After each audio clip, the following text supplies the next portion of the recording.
Hello, everyone, and welcome now, day number 26, reading through the 40 chapters of Exodus across the 40 days of Lent. We've seen the structure and organization, at least in part, of the microcosmos, the meeting place, the portal of the heavens and the earth, with the vessels, the instruments in part, and the furniture of the tabernacle, meaning tent. Chapter number 26, we see the actual construction of the building itself. There's a variety of different things that go into the materials, as you'll see. There's the number 10 that's used. There's the number that's 50 that's used. Number 5 that's used. The length is 45 feet, and each dimension is specific. It's when we go back and read the creation, the bringing order out of chaos in Genesis 1, whereas in Genesis 1:2 it was dark, it was void, there was waters, and there was something, and yet then God in verse 3 of Genesis 1 starts to order it and organize it to where there's the land and the sea, there's the sky and the land, appropriate animals for each, and all the right night and day, and a variety of things. Everything was organized. Here, this tabernacle, in its construction, in its ordering, is very much the same way. If you're reading through this, rather than just listening, you'll see that there's a lot of repetition here of its design, and it hardly meets any kind of application to us. Except, I'm convinced, when you see it in that regard, the detail, the organization. Once more, here as this tabernacle is supposed to be the microcosm of God's good work here on earth. What creation in Genesis 1 and Genesis 2 was intended to be, a place that would host the presence of God. Creation went awry in Genesis. And what God had ordered became disordered. By the time we get to Exodus, what's going on in Egypt is very disorderly. God starts to reorganize it. And with this tabernacle, it's supposed to represent when things are working correctly.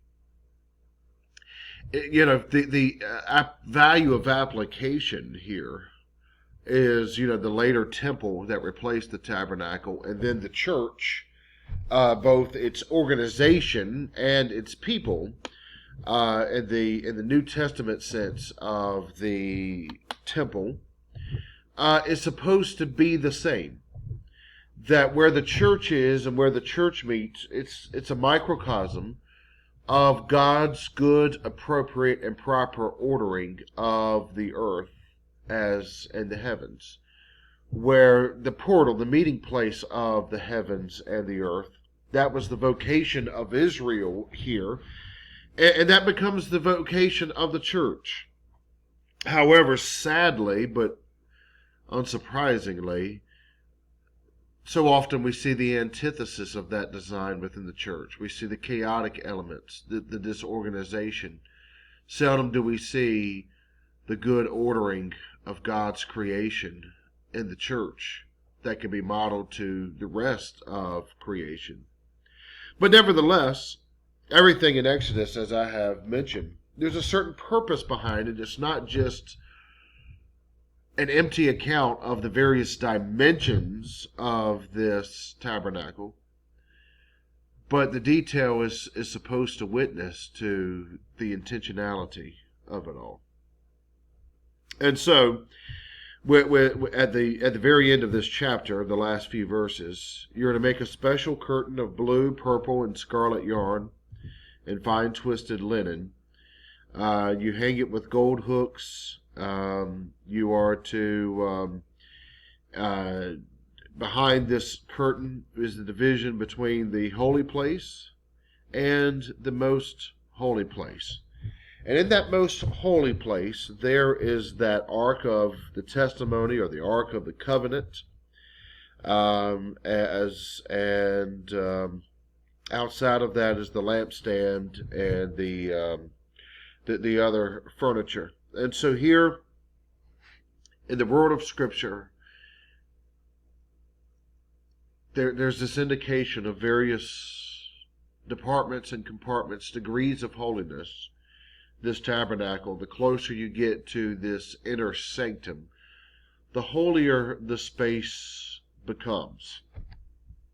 It's interesting, in the era of the church in the book of Acts, there's also this idea of the temple coming together, this tabernacle, the temple, but not with the temple in Jerusalem, with the meeting and the gathering of the church. Because in the same way that as Moses goes on this mountain, there's the fire, and it symbolizes the presence of God. So also in the church meeting together in the upper room, there's the fire that falls, the presence of God, and the church itself becomes God's temple.